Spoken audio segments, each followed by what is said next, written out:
allons avoir des questions-réponses qui vont être posées plus tard. Alors, approchez-vous, hein, la salle est immense. Venez, n'hésitez pas. Nous avons des micros. Je m'appelle Dan York, je suis avec l'Internet Society et je suis impliquée dans le travail qu'effectue l'Internet Society.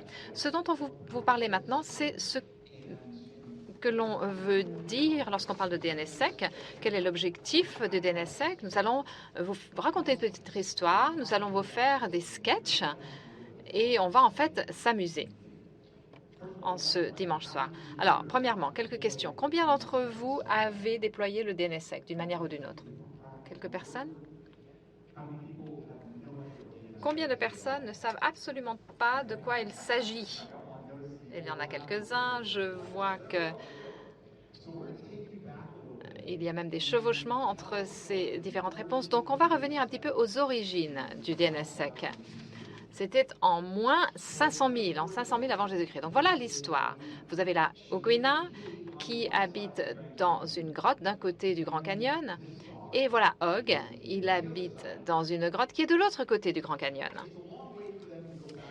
Le problème, c'est que la distance est longue. Donc, en fait, ils ne se parlent pas beaucoup, ils ne se rendent pas beaucoup visite, mais lors d'une de leurs visites, ils se rendent compte qu'il y a de la fumée qui se dégage du feu de Og. Et donc, ils se rendent compte qu'en fait, ils peuvent communiquer en utilisant des signaux de fumée. Ils s'envoient des signaux de fumée de manière à pouvoir se raconter des histoires, à vraiment à avoir une conversation. Mais un jour, il y a un autre homme de Cro-Magnon qui s'appelle Kominsky qui emménage à côté de chez Og et qui commence à envoyer ses propres signaux de fumée. Soudain, Ogwina, de l'autre côté, n'arrive pas à comprendre avec qui elle doit communiquer, quels sont les bons signaux. Donc, elle se dit, je pars en voyage et je vais essayer de voir ce que je peux faire, comment est-ce que je peux identifier quel est le bon signal de fumée. Donc, ils vont consulter les sages et Diffie, l'homme des cavernes Diffie, se dit « j'ai une idée ».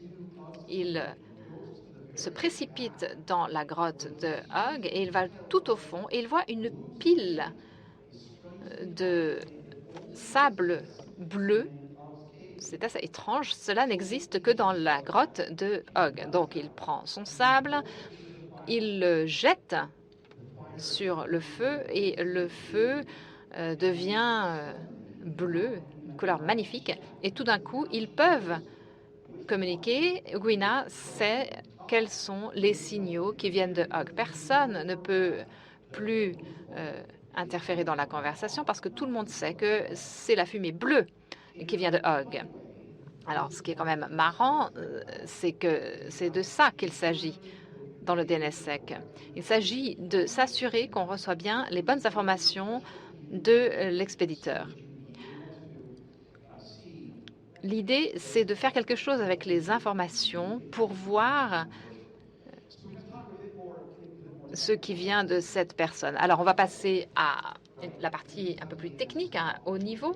Voilà un petit peu à quoi ressemble le DNSSEC. On a la racine du DNS, on a tous ces domaines de premier niveau, ces TLD qui sont là sous différentes formes, et on a les domaines de deuxième niveau en dessous, et on a donc tout ceci qui se passe.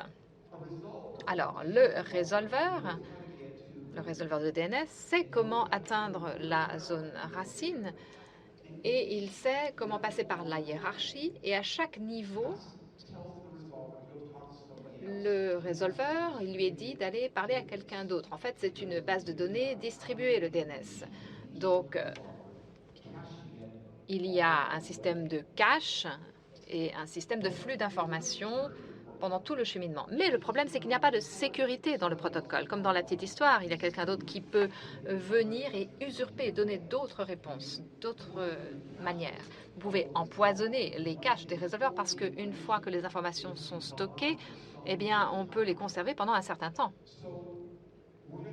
Donc, nous allons maintenant vous faire un petit sketch. Alors, vous allez voir, venez sur la scène, nous allons vous montrer un petit peu à quoi ça ressemble. Donc, ce que vous allez voir, c'est nos personnages qui vont jouer le rôle de l'internaute qui va chercher des informations, qui veut se connecter à bigbank.com. Donc, voilà, notre petite troupe d'acteurs est en train de se mettre en place. Parfait. Alors, Wes Hardiger, ce sera notre internaute qui va parler à notre ISP, notre FSI, un résolveur, et ce résolveur va ensuite entrer en lien avec notre hiérarchie du DNS qui est là.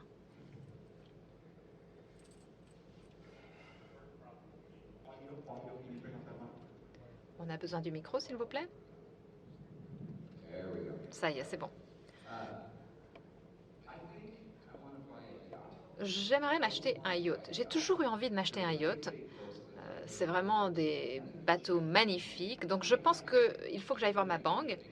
Donc, ma banque s'appelle bigbank.com. Je vais aller voir combien d'argent j'ai dans ma banque. Est-ce que vous pouvez me donner l'adresse pour bigbank.com pour que je puisse aller parler à ma banque?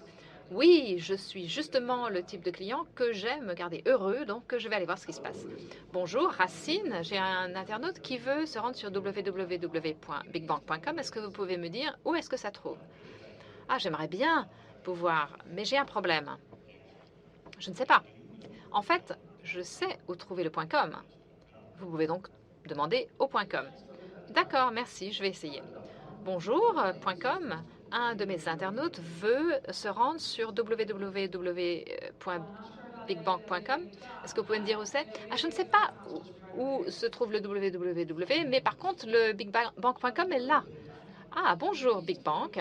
Est-ce que vous pouvez me dire où se trouve le www.bigbank.com? Ah, bonjour, monsieur FSI. Je peux vous dire où le www.bigbank.com se trouve. C'est au 2.2.2.3. Ah, super, j'ai la réponse. Bonjour, monsieur l'internaute. Voilà où se trouve le bigbank.com. C'est au 2.2.2.3. Et d'ailleurs, est-ce que je pourrais monter dans votre yacht? Ah, désolé, dans mon yacht, il n'y a pas de résolveur récursif. Ah, super! J'ai énormément d'argent. Assez pour m'acheter un bateau. On les applaudit.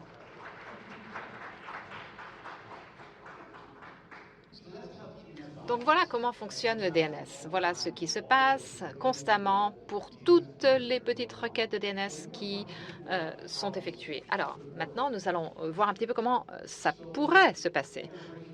Nous allons donc demander à une autre personne de refaire le sketch. On va demander au personnage de refaire le sketch. Alors, c'est parti. Je vais m'acheter mon super yacht. Je vais donc aller à bigbank.com de manière à transférer mon argent. Alors, je ne sais plus où c'est. Vous pouvez me dire où c'est?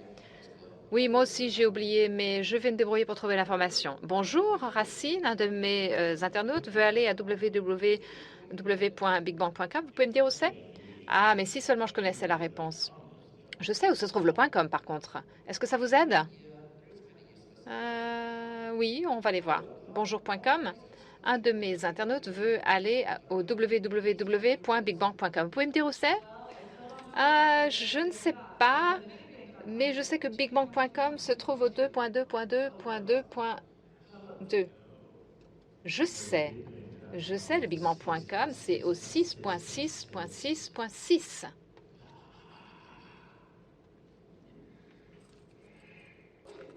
Ah, super! Voilà, monsieur l'internaute. 6.6.6.6. Ah, génial! Je vais pouvoir donner tout mon argent au 6.6.6.6.6. Merci. Et mon bateau, il est où? Merci. Mon bateau? On les applaudit. Donc, voilà un petit peu comment le DNS, dont on parle pendant cette présentation. Donc, voilà comment on peut empoisonner, avoir des attaques. Donc, le résolveur peut recevoir ces deux premières réponses et à ce moment-là, c'est une question de rapidité qui peut donner la réponse. Donc, en fait, le mauvais, le diable est arrivé avant que la réponse ne soit donnée. Alors, partie, le danger, c'est également que Warren, qui a le chapeau, notre FSI, va conserver cette réponse pendant un certain temps. Donc, pour les autres personnes qui posent la question du bigbang.com, eh bien, ces personnes vont continuer de recevoir cette mauvaise réponse. Ils vont tous la recevoir jusqu'à ce que ça se termine. Donc, c'est ça les attaques du DNS, c'est ça l'empoisonnement du cache. Voilà exactement ce qui se passe. Alors, ce que nous avons maintenant, encore une fois, c'est le DNS. Avec les DNSSEC, en fait, on ajoute le concept de la signature numérique. Alors, on va demander à la troupe de rester là parce qu'ils vont de nouveau nous faire ce sketch. Mais ce qui se passe, c'est que vous avez des clés, des signatures qui sont stockées à l'intérieur du DNS, de manière à pouvoir vérifier que les informations viennent bien de la source. Est-ce qu'il s'agit vraiment de la bonne source d'information pour le bigbang.com? Donc, le résolveur, pour que ça fonctionne, sait où se trouve la clé de la racine. Je ne sais pas si vous connaissez, vous avez entendu parler de roulement de clés l'année dernière, oui? Donc, l'idée, c'était de s'assurer qu'il y a une chaîne de confiance de la racine du DNS et sur toute la chaîne. Donc, tout est lié de manière à protéger l'intégrité des informations. Donc, l'idée, c'est que notre Big Bank, notre serveur de nom Big Bank, est bien celui qui donne les informations au FSI, que ce n'est pas quelqu'un d'autre qui les donne. Donc, on va redemander à notre troupe de venir ici et on va refaire le sketch, cette fois-ci avec le DNSSEC. Alors, vous allez être content parce que c'est le dernier sketch. Alors, qu'est-ce qu'on fait avant de commencer? Il faut signer la racine. Si seulement c'était aussi facile que ça. Donc, vous voyez que maintenant, les racines ont signé. Hein, le Big Bang a signé, le .com a signé, tout le monde a signé. Alors, en fait, j'ai encore besoin d'un autre yacht. Hein. Alors, le bigbang.com, c'est où cette fois-ci? Est-ce que vous pouvez, s'il vous plaît, faire attention à ne pas faire d'erreur? Bon, je vais faire de mon mieux. Je vais demander à la Racine. Bonjour, Racine. Un de mes internautes veut savoir où se trouve le www.bigbang.com. Est-ce que vous pouvez me le dire? Non, je ne peux pas, mais je peux vous dire où se trouve le .com. Et le .com pourra peut-être vous le dire. Et, en plus, je suis signée. Attendez, je vérifie la signature. Pas mal, ça a l'air valide. Je vais voir avec le .com. Bonjour.com, un de mes internautes veut acheter un bateau. Il veut savoir où se trouve bigbang.com. Est-ce que vous pouvez me dire où ça se trouve? Je ne sais toujours pas où se trouve le www. Mais le bigbang.com se trouve au 2.2.2.2 et je peux signer ma réponse. Je vérifie la signature. Ah, c'est bon. Je vais donc poser cette question. Bonjour, www.bigbang.com. Bonjour, comment ça va? C'est au 6.6.6.6. Et la signature, elle est où? Je ne vois pas de signature. Bigbang.com. Vous pouvez me dire où se trouve le www.bigbang.com? Oui, tout à fait. Ça se trouve au 2.2.2.3. Et en plus, je signe. Je vérifie, mais je vais vraiment faire attention cette fois-ci. Oui, c'est bon. C'est bon, monsieur l'internaute, voilà le bigbang.com, il se trouve au 2.2.2.3. Et j'ai validé, vous pouvez me faire confiance. Ah, super. Monsieur, madame la banque, est-ce que vous pouvez transférer tout mon argent? Je vais lui acheter un bateau à Dany.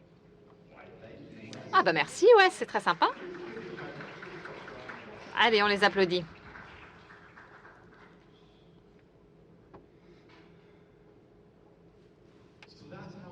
Donc voilà comment ça fonctionne. Et voilà ce qu'est le DNSSEC. L'idée, c'est d'avoir ces signatures qui garantissent que personne d'autre ne peut s'immiscer dans le processus. Voilà ce que fait le DNSSEC et c'est tout ce qu'il fait. Mais c'est très important.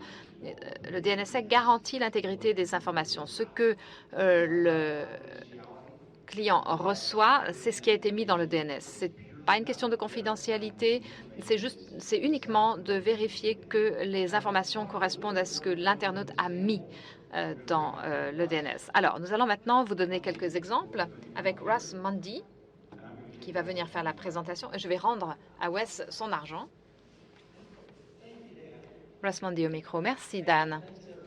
Et merci à vous tous qui êtes avec nous cet après-midi. Vraiment, c'est très lumineux, hein, ces projecteurs. Alors, super. Je vais pouvoir faire avancer les diapositives. Alors, je vais vous donner des exemples et des descriptions de ce à quoi il faut penser lorsque l'on passe par le processus de déploiement des DNSSEC. Alors, la raison pour laquelle il faut le faire et la raison pour laquelle on s'en inquiète du DNS, eh bien, c'est du point de vue des informations. Surtout lorsque le DNSSEC n'est pas en place, en fait, il peut y avoir perturbation des informations. Mais pourquoi est-ce que les gens attaquent le DNS? Parce que le DNS, ce n'est pas aussi intéressant que ça. Mais les gens attaquent le DNS dans la plupart des cas pour pouvoir, en fait, agir sur les applications sans vraiment effectuer des requêtes de DNS. Comme vous l'avez vu tout à l'heure, Wes voulait transférer de l'argent, donc vous avez vu qu'il y avait une tentative de vol de l'argent. Donc l'idée, c'est vraiment d'attaquer les applications qui utilisent le DNS. Donc, si vous n'arrivez pas au bon endroit, qui sait ce qui va se passer? Donc, nous avons vu de multiples exemples dans la réalité de ce type de situation. Et donc, certaines sont affichées à l'écran. Et donc, toutes les applications qui fonctionnent sur l'Internet actuellement sont très susceptibles d'utiliser le DNS. Et donc, la plupart du temps, les utilisateurs de l'application ne savent pas et finalement, peu leur importe de savoir si le DNS est présent ou pas. Mais pourtant, le DNS est essentiel pour que leur application fonctionne correctement. Alors, il y a quelques années, je suis revenue sur ces informations, mais je n'ai pas gardé le détail de ce que j'avais trouvé. Mais il y a quelques années, il y avait un professeur d'université qui faisait un cours sur la programmation et il demandait à ses étudiants d'écrire un programme de piratage du DNS. Et donc, j'ai regardé tous les prérequis pour le cours et je n'ai rien vu dans toute cette description sur la déontologie ou sur le fait que peut-être qu'il ne faudrait pas faire ce type de choses. C'était simplement, chers étudiants, rédiger un programme de piratage du DNS. Donc, ça fait peur, hein? Heureusement, au cours des 5 années passées, je n'ai pas trouvé le même type d'informations. Donc, apparemment, ça s'est calmé. Comme Dan l'a dit, ce qui est important, c'est de pouvoir arriver au bon endroit. Et lorsqu'on arrive au bon endroit, de pouvoir vérifier que les informations que l'on reçoit sont bien justes.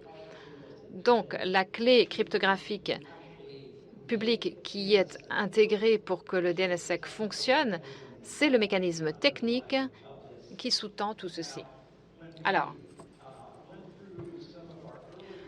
lorsque on a effectué les efforts préliminaires aux réunions de l'ICANN, on a effectué de vrais piratages. Donc voilà quelques diapositives qui vous présentent un petit peu la même idée que ce que vous avez pu voir dans le petit sketch sur la scène.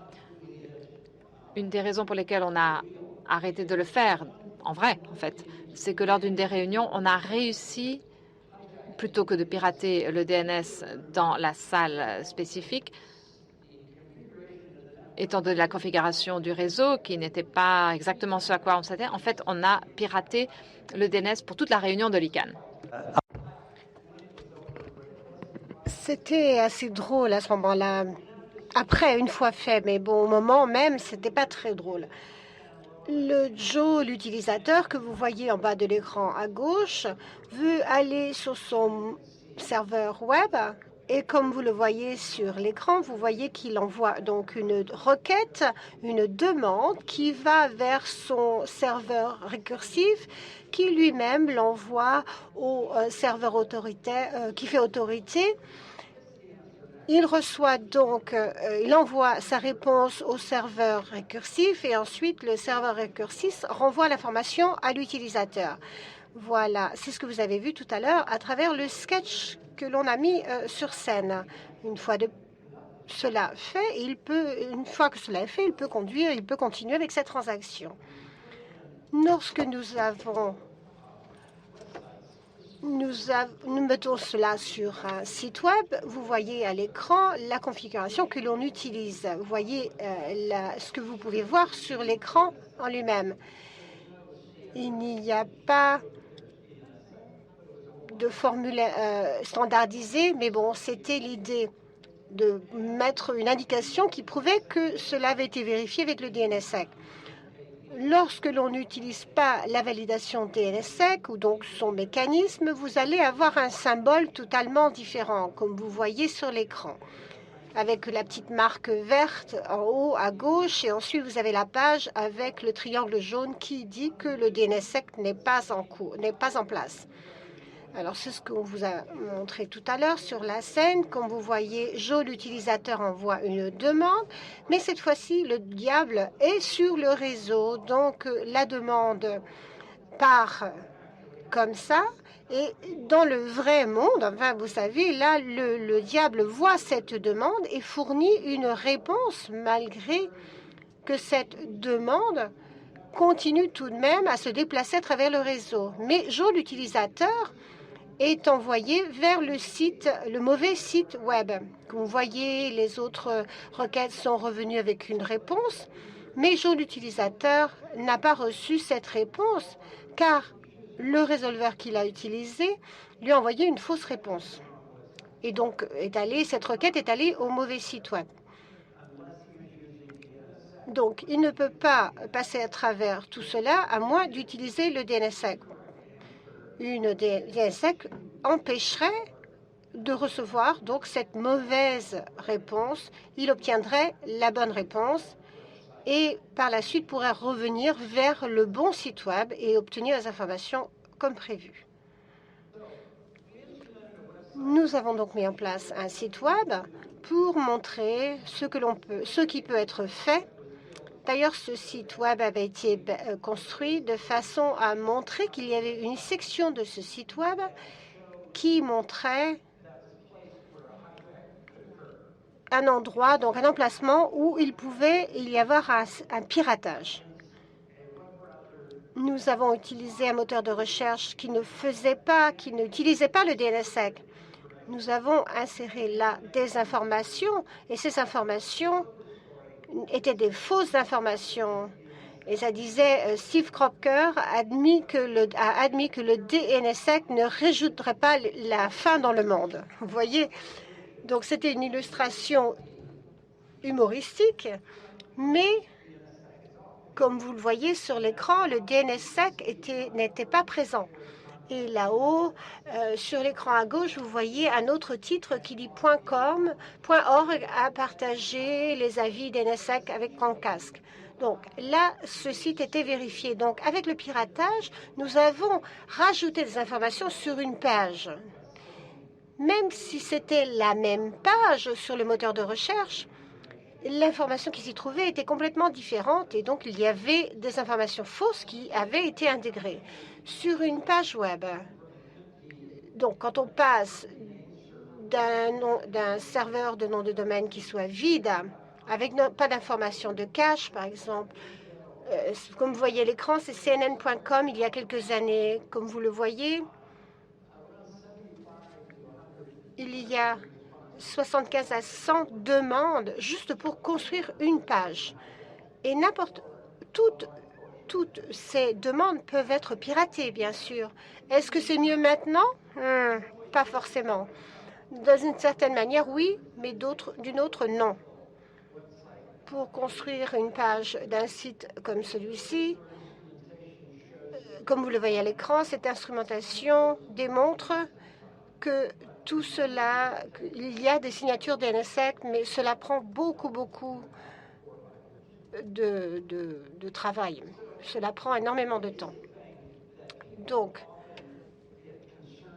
les inquiétudes des gens sont souvent basées sur des choses comme les clés cryptographiques et tout ça. Donc, il y a beaucoup de choses qui sont importantes, mais malgré tout, ce sont les données du DNS qui sont importantes. Les données de zone du DNS qui sont importantes. Il faut absolument se préoccuper que toutes les informations soient adéquates. Il faut que le DNSX soit associé à toutes les zones pour que les utilisateurs qui obtiennent des informations sachent que l'information qu'ils obtiennent soit correcte. Donc, si vous faites très attention à votre clé cryptique,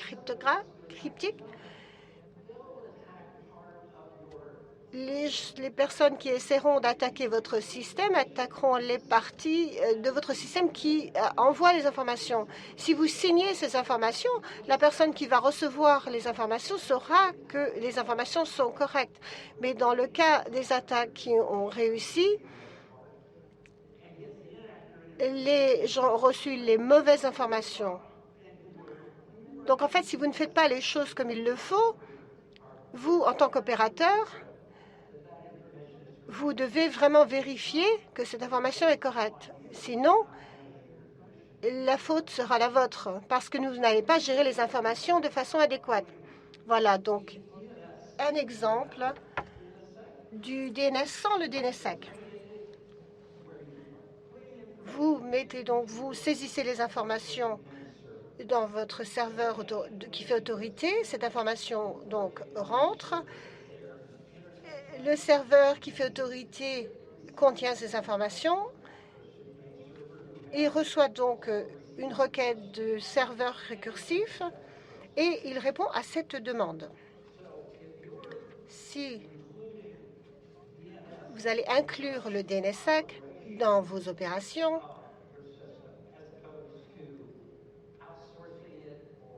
et vous allez le faire vous-même et vous n'allez pas demander qu'un opérateur de registre se préoccupe de cela, vous allez pouvoir faire vos propres opérations. Et vous devez avoir certainement des personnes expertes sur le DNS. Et pour faire donc ces activités DNSSEC, il faut que vous ayez quand même des personnes qui soient experts sur le sujet. Donc, avoir son propre DNSSEC. Donc, si vous avez vos propres DNS, il serait bon de faire le DNSSEC en interne. Donc, si vous êtes un grand TLD et que vous êtes un opérateur de registre, vous êtes une grosse entreprise, comme on le voit ici avec l'exemple de HP.com, Verisign.com, ce sont des entreprises qui sont liées au DNS. Ce sont des organisations qui sont importantes et qui vont faire leur propre DNSSEC. Si vos zones DNS qui ne sont pas si importantes vis-à-vis de l'Internet ou du moins dans votre organisation, donc si vous êtes, par exemple, ici je prends un exemple, je prends snmp.org, net-snmp.org. Ils n'ont pas d'activités qui sont liées à l'Internet, au DNS, pardon. Donc, ce n'ont pas des opérations qui sont critiques au niveau DNS. Ce ne sont pas critiques à l'Internet ou aux fonctions de votre affaire. Dans ce cas-là, quand on dit on utilise le DNS, il faut utiliser le DNSSEC quand c'est possible. La chose la plus importante, c'est de protéger la zone DNS, les données de la zone DNS. Maintenant, on a vu un exemple pour tout ce qui était de la zone qui fait autorité. Là, on va parler des requêtes pour les informations. Comme vous voyez, il y a une illustration à l'écran qui montre les choses qui doivent être faites, les étapes qui doivent être entreprises. Il faut signer donc la donnée pour la zone avant que ces données soient chargées sur le serveur qui fait autorité.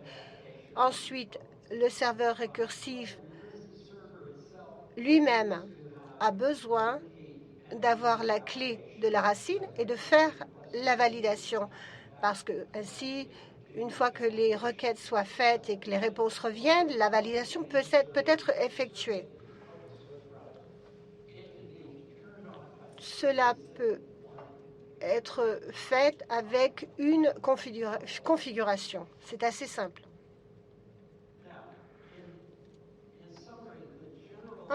En résumé, on peut dire que le concept général des activités des gens qui ont leur propre DNS, ce sont des entreprises qui vont peut-être activer leur propre DNSSEC pour s'assurer que tout est bien géré.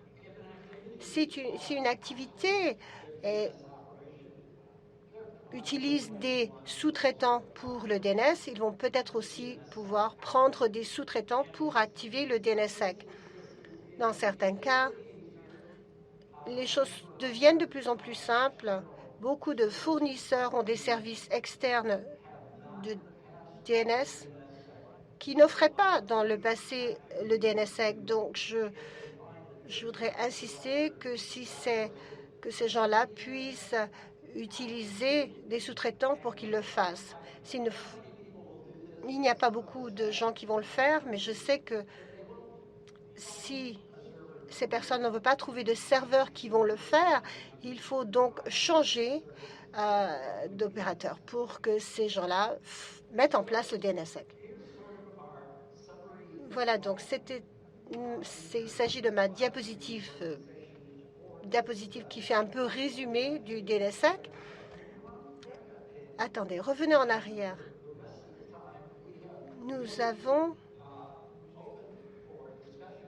ouvrir la séance pour pouvoir poser des questions et peut-être répondre à ces questions.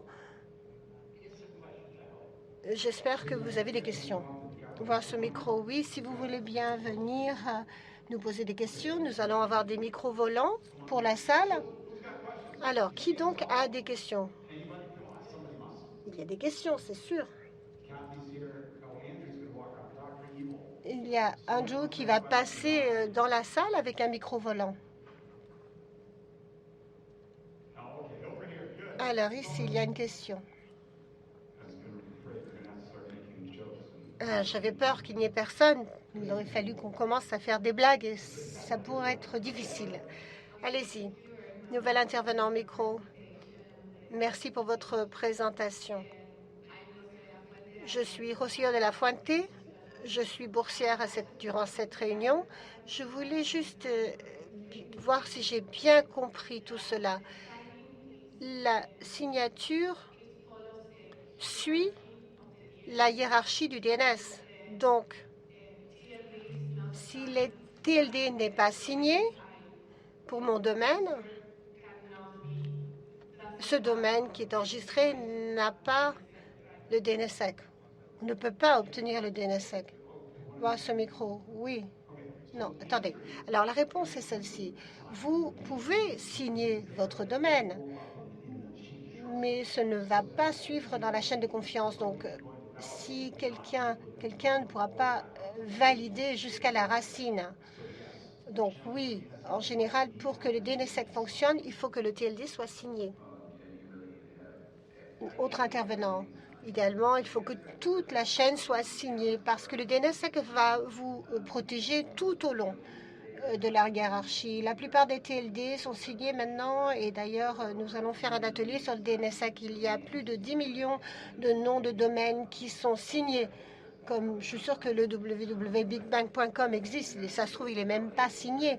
Mais vous devez valider toute la chaîne. Si vous ne pouvez pas valider jusqu'à .com, bon, c'est déjà quelque chose. Voir ce micro, oui. Mercredi, vous pouvez venir à l'atelier de travail et nous allons produire des diagrammes pour vous expliquer tout cela. Vous venez de quel pays, madame? L'Argentine? Très bien. Point AR? Oui, il va vérifier. Une autre question dans la salle? Yazid Dakao, je viens du Bénin. Je suis boursier. Merci de votre présentation et puis de vos diapositives et vos sketchs. Cela nous aide à bien comprendre. Deux questions de ma part. Tout d'abord, pourquoi déployer le DNSSEC? Je ne sais pas exactement quel mot employer. Le déploiement est très lent. Pourquoi est-ce que c'est très lent? Est-ce qu'il y a des raisons techniques, politiques? Donc, pourquoi est-ce que c'est si lent? La deuxième question, on m'a parlé du programme du roadshow DNSSEC. Est-ce qu'il existe toujours?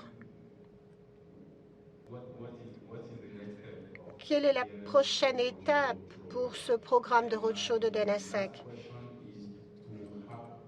Et aussi, est-ce qu'on pourrait avoir plus d'explications sur l'infrastructure qui génère les clés pour le DNSSEC? Est-ce que cette structure doit être maintenue d'une façon ou d'une autre? Est-ce que vous pouvez expliquer? Ross, au micro, oui. Le DNSSEC, les fils, le roadshow et les informations sur la signature. C'est ça que vous me demandez? Oui. Nouvelle intervenance. Alors, j'ai regardé déjà, au fait, .AR est signé. Et quand il s'agit du déploiement, oui, le DNSSEC n'a pas été déployé aussi rapidement que ça aurait été possible. Ça aurait été plus possible, pardon. 13,1% des requêtes sont validées, par exemple, au Canada, 25% aux États-Unis, 90% au Greenland et 14% en Russie. Donc, ce n'est pas si déployé que cela. Mais le déploiement augmente.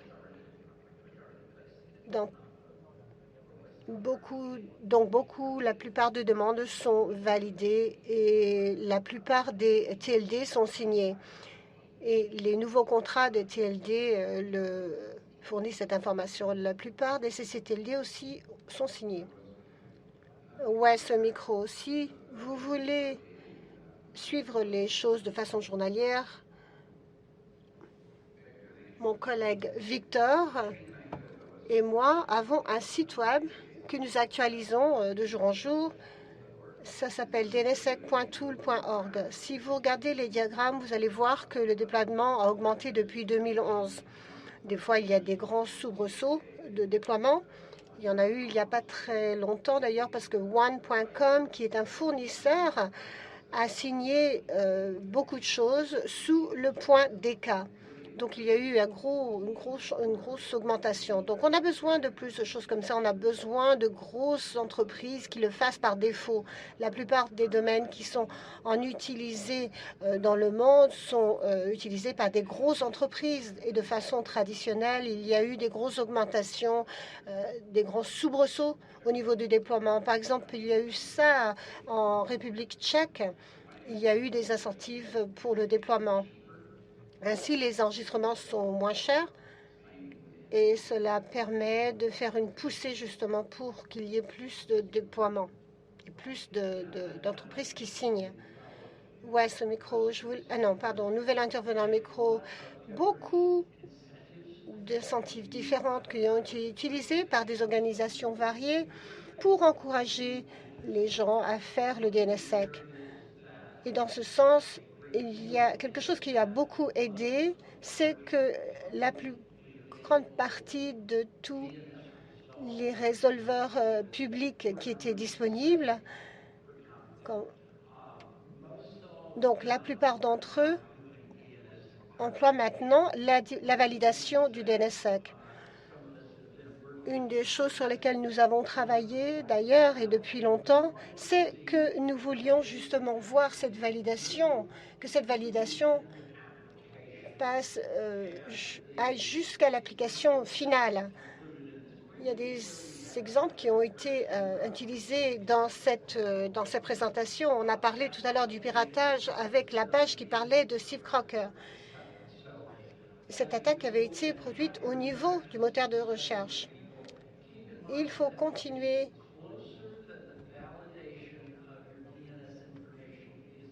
à voir que quand les validations sont faites de façon jusqu'à la fin, vers l'utilisateur, le mieux c'est. Donc il faut encourager les gens à le faire, surtout les résolveurs publics les plus importants. Pensez aux applications aussi. Donc il y avait une autre question. Et par rapport à ça, le problème de déploiement, c'est que comme ce que vous voyez à l'écran, en fait, il y a deux parties. Et toutes les personnes qui signent, qui ont un domaine, doivent signer. Donc ça, c'est la première partie. C'est la partie signature. Maintenant, Russ l'a dit, ça peut être automatisé en partie. Nous avons des outils qui existent. Si vous allez parler à des hébergeurs de DNS, vous savez qu'ils peuvent faire ça de manière très facile. Il y a des gens qui simplement vous demandent de cocher et terminé, vous êtes signé. Mais, donc c'est assez facile, mais le problème, c'est qu'il faut vérifier, il faut valider. Et comme Ross l'a dit, parfois, c'est simplement de décocher, d'éliminer une ligne de commentaire dans un fichier de configuration et là, vous avez validé. Mais pendant longtemps, ce qui s'est passé, c'est que c'était un petit peu la question de la poule et de l'œuf, comme on dit souvent aux États-Unis. Certains des opérateurs de réseau, certains des FSI, comme Warren le montrait, n'utilisaient pas la validation. Ils disaient, nous n'allons pas mettre en marche la validation parce qu'il n'y a pas suffisamment de domaines signés. Alors les opérateurs disaient, oui, il n'y a pas suffisamment de domaines signés. Et les grands hébergeurs disaient, on ne va pas signer nos domaines parce que nous n'avons pas suffisamment de personnes qui valident. Donc c'était un cercle vicieux. Alors maintenant, nous avons dépassé en grande partie ces obstacles parce que, comme Ross l'a dit, il y a davantage de déploiements. Il y a des gens qui ont une résolution récursive. Par exemple, Google, DNS Public, Cloudflare, etc. Eux, tous, ils effectuent la validation de DNSSEC. Donc, il y a de grands FSI qui le font, comme Cast en Amérique du Nord, avec les 20 millions de clients qu'ils ont, font la validation. Donc cet argument, comme quoi la validation aurait ralenti le déploiement, en fait, il existe toujours, mais il n'est plus vraiment justifié. Vous aviez un commentaire? Nouvel intervenant micro. Je voulais poser une question à Russ. Est-ce que vous connaissez des navigateurs spécifiques qui soutiennent la validation du DNSSEC? Moi, je n'ai que quatre navigateurs sur mon ordinateur. Qu'est-ce qu'il faut que j'utilise? Alors, malheureusement, Ross au micro, malheureusement, il n'y a pas de navigateur qui ait une validation intégrée du DNSSEC. Nous en avions un, nous l'avions utilisé pendant un moment, mais ça ne fonctionne plus. Wes au micro. C'est la validation DEN dont on parle, non? C'est pas ça? Les navigateurs utilisent le résolveur de système. Si votre ordinateur effectue la validation de DNSSEC, les navigateurs utilisent le résolveur du système. Donc, si vous avez activé la validation du DNSSEC sur votre ordinateur, eh bien, vous avez la validation du DNSSEC, en fait, gratuitement. Wes va maintenant me gronder. Non, je ne me permettrai pas. Donc, sur mon Mac, sur mon Windows, sur ma machine Linux, il faut que j'aille faire quelque chose, c'est ça? C'est ce que vous êtes en train de me dire? Nouvel intervenant. En fait, on va rentrer vraiment dans les questions très techniques et très difficiles à décrire, mais il y a certains éléments pour lesquels on peut faire la validation. Donc, de nos jours, les applications, donc les navigations, les lecteurs d'email, etc., tout ce qui accède au réseau, en fait, ces choses-là ne font pas la validation en elles-mêmes. Comme dans le sketch, je n'ai pas vérifié moi-même. J'ai fait confiance à mon FSI qu'il a fait pour moi en tant qu'utilisateur. Donc, je suis quelqu'un de terrible, effectivement. Donc, j'ai des codes de validation et il y a des paquets IP dont on parlait tout à l'heure qui ont des codes de validation dans le paquet open source et qui vérifient dans l'application. Il y a très peu d'applications qui le font. Il y en a une des plus grosses, si vous allez voir les statistiques dont on parlait tout à l'heure, une des plus grandes motivations pour le déploiement de nos jours, c'est que c'est un des seuls moyens, un des meilleurs moyens de sécuriser les emails entre serveurs. Donc ça accélère assez rapidement. Ce n'est pas tout le DNSSEC, mais si vous regardez un petit peu la technologie Dane qui signe les emails, c'est vraiment une technologie qui grandit le plus. Nouvel intervenant. Vous avez dit en tant qu'utilisateur que vous deviez faire quelque chose. En tant qu'utilisateur, vous devez vous assurer que votre FSI valide les résolveurs. Vous pouvez leur poser la question ou alors vous pouvez choisir un des grands résolveurs publics. Un 9999, 8888, par exemple, parce qu'ils font tous la validation. Donc, si vous voulez la protection DNSSEC, d'abord, demandez au FSI s'il valide, sinon, utilisez un autre résolveur. Il y a un site Internet qui permet de vérifier si les résolveurs actuels que vous utilisez effectuent la validation. Comme ça, vous pourrez savoir si votre FSI l'effectue. Nouvel intervenant. Fred, en ce qui concerne les navigateurs, on reporte certaines questions à mercredi, mais il y a aussi le DOH. Il y a certains navigateurs qui font ceci. Il y a des endpoints qui sont des serveurs d'eau qui font également la validation DNSSEC. Donc, votre navigateur le fait peut-être. Mais bon, ne passons pas à dos. Maintenant, revenons à la question de Youssef parce qu'il est très patient là-bas. Je suis désolée, je ne sais pas si j'ai bien prononcé votre nom. Yazid au micro. Non, mon nom est Yazid. Alors, merci d'avoir clarifié la question de la validation des résolveurs et la question de la signature de la zone, qui sont en fait deux aspects séparés, si je comprends bien. Il y a 2 ans, dans mon pays, le Bénin, on a été surpris lorsqu'on s'est rendu compte que 80% des requêtes étaient validées DNSSEC par les résolveurs. Pourquoi? Parce que certains FSI utilisaient des résolveurs publics. Et donc, c'est complètement différent de la signature de la zone. Et donc, voilà pourquoi je posais la question de savoir où se trouvait cette tournée DNSSEC, ce roadshow DNSSEC. Oui, vous avez tout à fait raison. Et par rapport aux statistiques, je sais qu'il y a certains pays qui ont de hauts niveaux de validation DNSSEC. Et en fait, lorsqu'on regarde le détail, c'est que on se rend compte que certains des FSI de ces pays utilisent des résolveurs publics. Ils n'utilisent pas leur propre résolveur, ils utilisent 8.8.8, etc., un des résolveurs publics qui existent. En ce qui concerne la tournée DNSSEC de l'ICANN, je ne sais pas. Nous ne sommes pas impliqués dans ce programme directement, donc il va falloir qu'on réponde à votre question plus tard. Donc, Yazid, n'hésitez pas à nous contacter, à nous donner vos coordonnées. En ce qui concerne la documentation, je peux également entrer en contact avec vous. L'Internet Society a publié des informations. Il y a également l'ICANN qui a publié des informations. Il y a plusieurs ressources qui existent et qui parlent des détails. Beaucoup des sociétés de résolveurs faisant autorité, l'Internet Lab, etc., ont créé leurs propres documents là-dessus. Donc, il y a des liens qui sont utiles. D'autres questions? Oui, monsieur? Merci. Nouvel intervenant. Je ne sais pas si ça rentre vraiment dans le sujet. Je voulais savoir quel est le lien entre le DNSSEC et le SIG 0 et la réponse SIG. Il n'y a pas de lien. Le DNSSEC est mis en place pour protéger un ensemble de données et les rendre vérifiables. Donc, de manière à ce que vous compreniez les données lorsqu'elles vous arrivent. Là, ce que vous avez mentionné, c'est une autre technologie qui sécurise les connexions, pas les données en elles-mêmes, quel que soit le cheminement qui est pris. Donc, en fait, ce sont des technologies complètement différentes. Nouvel intervenant. Oui, pour faire un suivi là-dessus, Wes a dit que le DNSSEC vous permet de valider les informations, quel que soit le chemin qu'elles prennent pour vous arriver.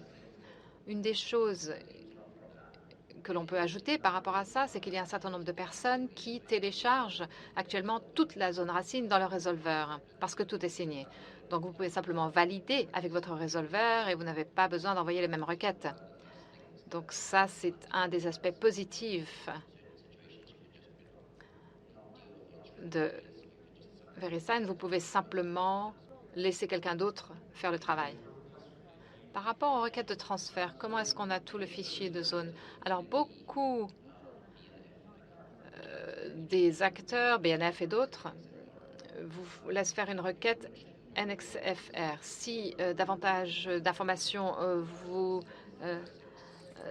intéressent, donc vous pouvez regarder Local Route. Local Route ou Hyper Local Route.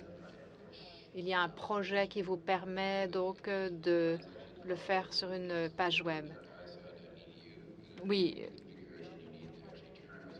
moi, je peux vous renvoyer sur localroute.isi.edu et vous avez un résolveur avec un cache.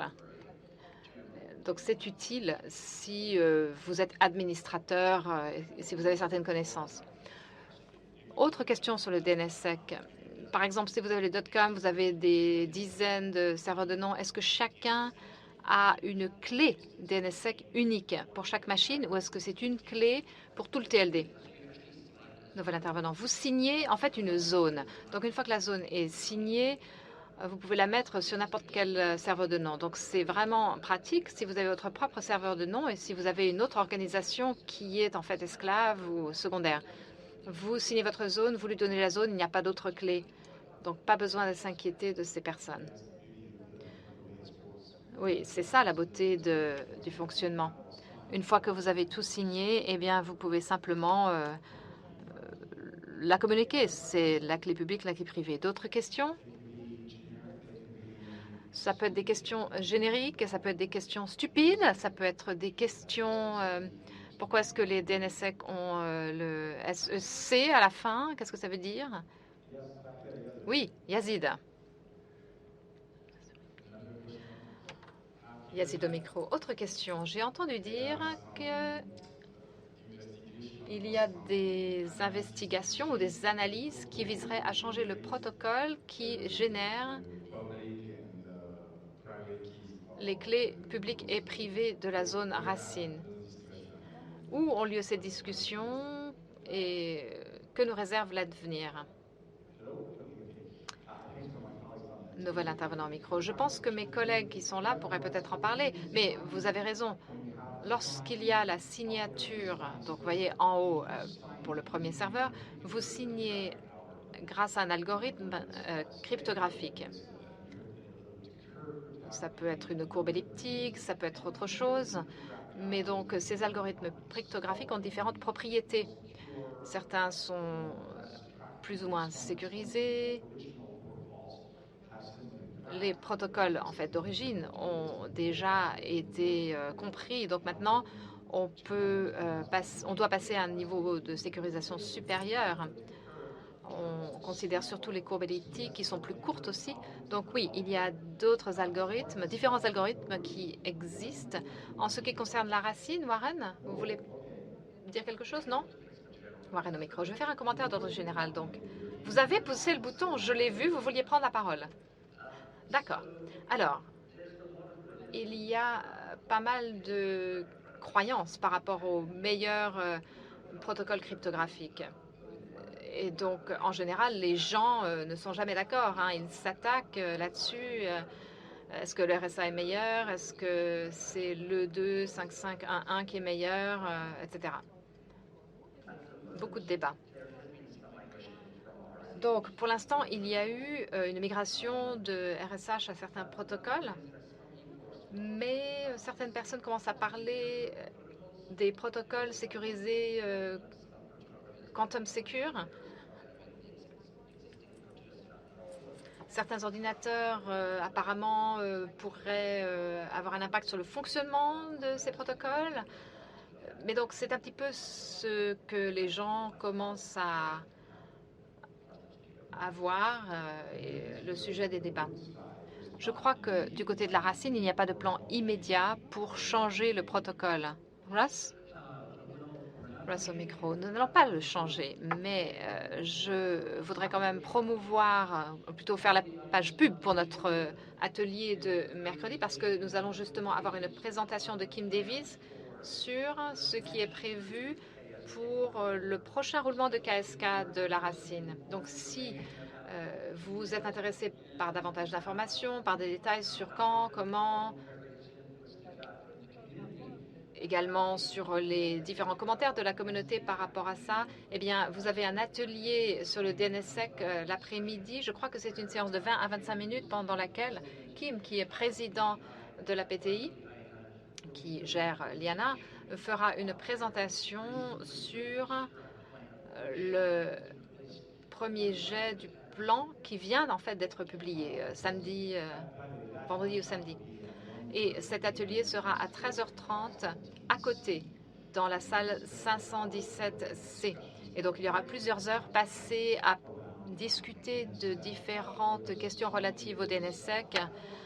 Certaines des questions sont vraiment de très haut niveau, d'autres sont vraiment basiques. Donc, il y a un petit peu de tout. Vous verrez, on y sera. Y a-t-il d'autres questions?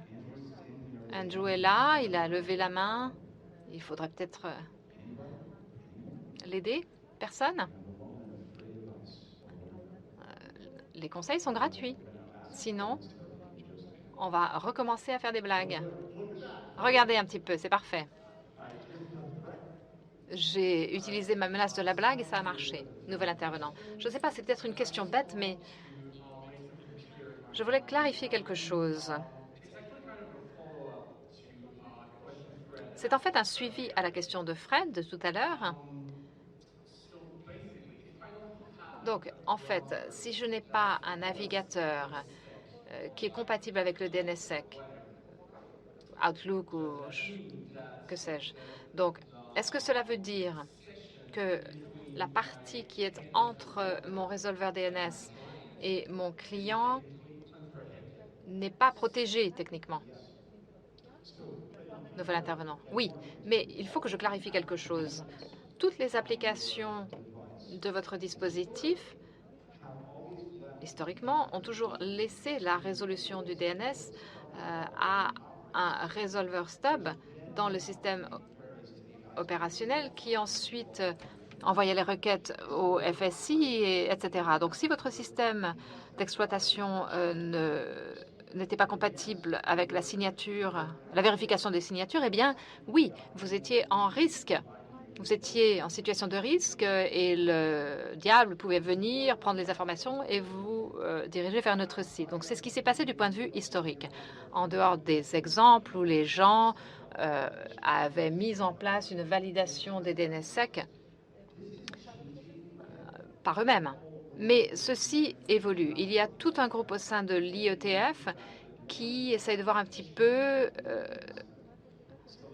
ce qui se passe au niveau des applications qui font le DNSSEC. Vous avez donc le DO, vous avez les navigateurs web, etc. Mais il y a d'autres applications qui travaillent davantage sur la validation des DNSSEC et qui changent un petit peu l'architecture du fonctionnement du DNS et du fonctionnement de l'Internet.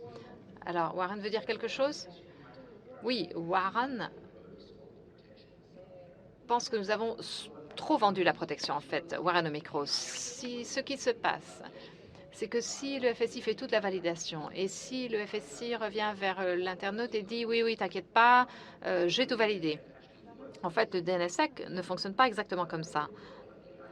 Il y a un résolveur de validation, un FSI, etc., qui fait le DNSSEC et il dit au client qu'il peut faire confiance. Tout va bien, ne vous inquiétez pas. Donc, cela veut dire que si le paquet, en revenant du résolveur au client, est en fait impacté, eh bien, il peut y avoir un problème. Donc, certains systèmes d'exploitation sont forcés à le faire. Par exemple, Linux. Vous pouvez mettre en marche ou éteindre et la validation se fait d'elle-même. Donc, les gens fournissent un logiciel. Par exemple, il y a le Stubby qui fait la validation sur l'ordinateur. Mais d'une manière générale, vous faites confiance au FSI. Et vous imaginez qu'il a fait le boulot pour vous et vous faites confiance à votre FSI et vous le faites confiance et pensez qu'il ne manipule pas les données. Nouvel intervenant micro. Je pensais que si vous aviez quelqu'un sur votre réseau local qui empoisonne, qui répond aux requêtes plus rapidement, c'est à ça que je pensais. Nouvel intervenant micro. Oui, c'est le genre d'attaque qui peut se produire. C'est pour ça qu'on voit beaucoup de travail qui est fait au niveau de la vie privée et le DNS. Il y a des programmes en ce moment, des groupes en ce moment qui discutent du chiffrement des connexions pour ainsi pouvoir avoir une connexion qui soit sûre et que les réseaux locaux ne peuvent pas avoir un impact. Ce sont des couches et des couches de protection de DNS. Warren au micro, il y a deux genres d'attaques. Il y a quelqu'un sur votre réseau qui empoisonne et qui vous donne les mauvaises réponses et qui vous force donc d'aller au mauvais endroit. Mais il y a aussi quelque chose qui menace énormément. Il y a quelqu'un sur le réseau qui observe vos paquets. Et cela n'aide pas si vous avez HTTPS et que vous avez alcooliqueanonyme.org. Vous savez, le contenu est chiffré et donc on peut vous envoyer au mauvais endroit. Surtout pour ces sites dans ce genre-là. Le fait que vous avez des résolveurs pour certains noms qui sont chiffrés, cela peut causer beaucoup de dommages. Rossman du micro, oui, comme Warren le disait, il arrive qu'il y ait des choses qui s'appellent, comme on appelle ça, l'attaque du café, coffee shop attack. Leur Wi-Fi est peut-être encrypté, mais pour d'autres, c'est accessible. Donc, toutes les personnes qui sont dans ce même café peuvent rejoindre la même Wi-Fi et ensuite peuvent ainsi faire des copies ou même donner des fausses réponses à vos requêtes DNS. Donc, si vous avez une manière de vous protéger ou de protéger votre machine et ainsi pouvoir aller au bon endroit et avoir des informations donc exactes, vous serez ainsi donc moins vulnérable aux attaques. Je sais pour ma part que c'est une chose qui est totalement faisable. Il y a des logiciels qui sont disponibles sur l'Internet qui vous permettront de faire cela. Nouvel intervenant, oui, le DNSSEC est là pour vous assurer d'avoir la bonne réponse. Ce dont on parle ici, ce sont des couches supplémentaires pour la vie privée. On en parlera d'ailleurs durant l'atelier mercredi. On va parler de tous ces éléments. Ça va? Ça répond à votre question? Oui. Nouvel intervenant, oui, oui, ça répond à ma question. Est-ce qu'il y a quelqu'un qui pose une question sur l'Internet? Oui. Nouvelle intervention. Est-ce que vous pouvez nous parler de ce qui se passe avec Firefox? Nouvel intervenant au micro, oui. Alors, le dos. Je ne sais pas exactement si on devrait rentrer dans les détails ici. Est-ce qu'il y a des points de vue? Alors, nouvel intervenant. Oui, c'est moi qui ai donné la réponse lorsque cette conversation a eu lieu auparavant. Mais attendez, est-ce qu'il y a une réponse? Oui. Attendez, je vais revenir en arrière. Je vais répondre à la question qui a été posée tout à l'heure. Il y a de multiples manières de protéger la conversation entre vous et le résolveur. Et le monde... Et on étudie toujours la question. Et il y a une task force, d'ailleurs un groupe de travail de l'Internet qui travaille là-dessus.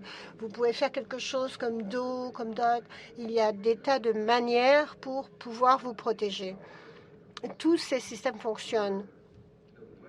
Quand il s'agit des navigateurs web, Ils ont déjà décidé, car ils sont experts, ils comprennent le protocole, ils savent l'utiliser, ils savent faire les choses. Ils ont déjà décidé qu'ils veulent faire DNS sur le HTTPS. Alors, je ne connais pas tous les plans. Je sais qu'il y a un plan différent pour Chrome et Firefox. Firefox l'a annoncé au début. Ils ont dit qu'ils allaient collaborer avec Cloudflare. Cloudflare est une compagnie qui a des tas d'éléments et qui comprennent très bien les résolveurs de validation DNSSEC dans le monde.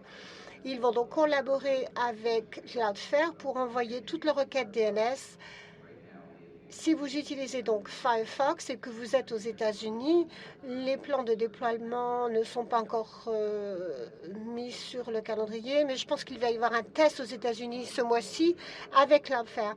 Et vous aurez une liste de toute façon et vous pourrez choisir votre fournisseur. Pour Google, par contre, et Warren va me corriger si ce n'est pas vrai, Google va donc essayer de tester votre FSI. Si votre FSI fournit HTTPS, les serveurs HTTP pour le DNS. Et s'ils le font et qu'ils sont sur la liste de confiance, ils vont utiliser Do pour converser avec votre FSI. Et si ça ne fonctionne pas, ils reviendront au DNS régulier. Ils ne vont pas envoyer tout cela vers une autre tierce partie, par contre. Warren au micro, oui, en fait, tout ça, c'est très correct. Il y a une chose que je voulais rajouter, par contre. L'approche de Chrome est celle-ci. Google dit qu'elle devrait continuer avec le résolveur courant parce que se préoccupe ainsi de la protection. Vos résolveurs ne doivent pas changer. Votre résolveur va vous permettre une protection vis-à-vis des noms de domaine généraux. Oui, c'est l'approche Google. Nouvel intervenant. Oui. Il est important de comprendre aussi qu'il y a un protocole qui s'appelle DO, DNS par rapport au HTTPS. C'est un protocole qui explique comment faire le DNS par une connexion HTTPS. Il y a donc un protocole DO qui peut converser avec tous les serveurs DO. Il y a donc une connexion cryptée et sécurisée entre l'application et le résolveur DNS. Ça, donc le protocole DO, c'est ça. DO, alors qu'il est déployé à l'état précoce, rencontre ces problèmes. Parce que justement, il y a des problèmes de connexion. Il est donc important de savoir qu'il y a un protocole qui se préoccupe de cette couche de sécurité pour s'assurer justement, comme on le disait tout à l'heure, que toutes les personnes qui sont dans un café, par exemple, qui sont sur la même Wi-Fi, n'aient pas de problème. Alors, il y a DOT aussi, qui est un autre protocole et qui est conçu pour protéger la vie privée. Ils augmentent le niveau de confidentialité. Et lorsqu'il y a des problèmes, le problème, c'est comment ces systèmes doivent être déployés au début. Warren au micro. Wes a parlé de cela tout à l'heure. On va parler de Google qui utilise Chrome. Allez-y. Alors, Wes du micro. Pour les personnes qui veulent en apprendre un peu plus sur ce sujet, ICANN 64, lors de la CAN 64, il y avait eu une séance de 2 heures sur les sujets brûlants, justement, à propos du DOH. Et DOT avait été mentionné. C'était une séance qui a duré très longtemps. Elle est enregistrée et je suis à peu près sûre qu'elle est disponible dans les archives sur le site web pour l'ICANN 64. Vous pouvez y aller et vous pouvez écouter cette discussion sur l'Internet. Nouvel intervenant. Je pense que c'était l'ICANN 65. Il y a eu une séance à Marrakech sur le dos, n'est-ce pas? Nouvel intervenant, micro. Nouvel intervenant. Je travaille à l'université de Californie du Sud aussi. Borsman dit, je pense qu'il doit y avoir encore plus d'informations. Je n'ai pas encore vérifié. Nouvel intervenant. Je pense qu'on a une séance sur le dos aussi, mercredi. Y a-t-il d'autres questions dans la salle? Oui, monsieur, là, devant.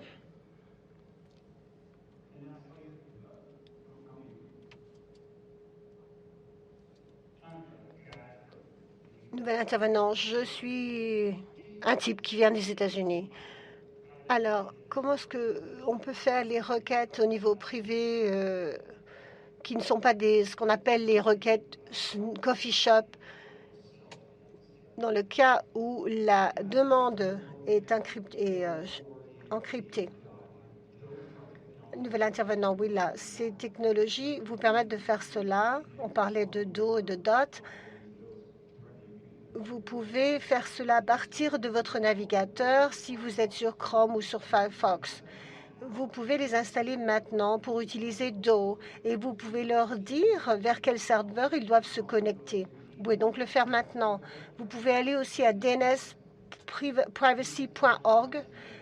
Alors, dns-privacy.org. Il y a des tas de logiciels que vous pouvez utiliser. Il y a aussi un logiciel qui s'appelle Study.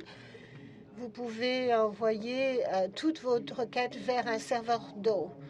Vous pouvez aussi faire votre propre serveur DOT ou Do. Vous pouvez le faire vous-même et installer cela vous-même. Warren au micro. Et vous pouvez aussi démarrer le VPN si vous avez des problèmes. Nouvel intervenant. Y a-t-il d'autres questions dans la salle? Nouvel intervenant. Quand il s'agit de la littérature, de la lisibilité numérique, quand on parle de l'éducation vis-à-vis des utilisateurs ou des titulaires de noms de domaine, est-ce qu'on doit leur expliquer l'importance qu'a le DNMSEC pour leur domaine lorsqu'ils s'enregistrent? Parce qu'on a parlé des FSI, des opérateurs et des bureaux d'enregistrement. Donc, oui, je parlais des opérateurs de registre.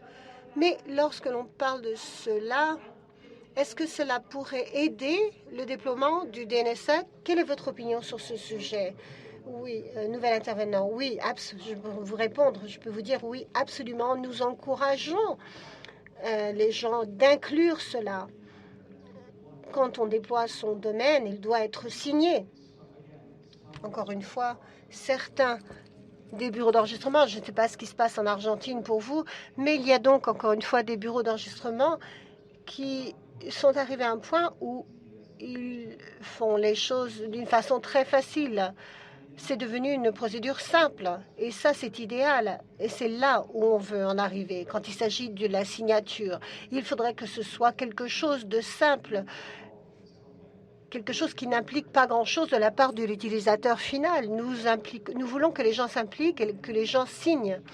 Nous pensons qu'au niveau réputation, cela permet aux personnes donc d'arriver sur les sites qu'ils recherchent. Warren au micro. Est-ce que je peux être en désaccord un peu? Donc, je ne suis pas forcément d'accord. Ça dépend du point où on en est. On peut vous dire que le DNSSEC, c'est une bonne chose, mais est-ce que c'est la chose la plus importante pour un nouvel utilisateur de l'Internet? Probablement que non. Est-ce que c'est la chose la plus importante quand quelqu'un enregistre un domaine? Oui, ça pourrait l'être. Il y a d'autres choses quand il s'agit de la sécurité. Donc, de cette manière-là, oui et non. Nouvel intervenant, oui, Warren, merci pour votre réponse. Nouvel intervenant dans la salle, oui, je pensais à cela aussi. Quand on pense aux incentives, aux incitations, par exemple, nous impliquons à la CAN et la gouvernance de l'Internet, mais si on n'a pas un historique technique, on doit passer énormément de temps et d'efforts pour essayer de comprendre pourquoi le DNSSEC est important. Donc, les utilisateurs ou les bureaux d'enregistrement qui y pensent, comment est-ce qu'ils peuvent essayer de mettre en place un récit ou pouvoir expliquer la raison pour laquelle un domaine peut être un peu plus cher, mais ce domaine est sécurisé. Nouvel intervenant au micro. Oui, ça fait partie du défi Dans beaucoup d'endroits, nous avons travaillé avec les DNS, avec les fournisseurs, les hôtes, les fournisseurs de DNS et les bureaux d'enregistrement pour les encourager justement à ce que cela se produise. Et certains le font par défaut, ils signent par défaut. Il faut essayer de faciliter les choses pour que les gens puissent le faire. Bien sûr, cela coûte de l'argent.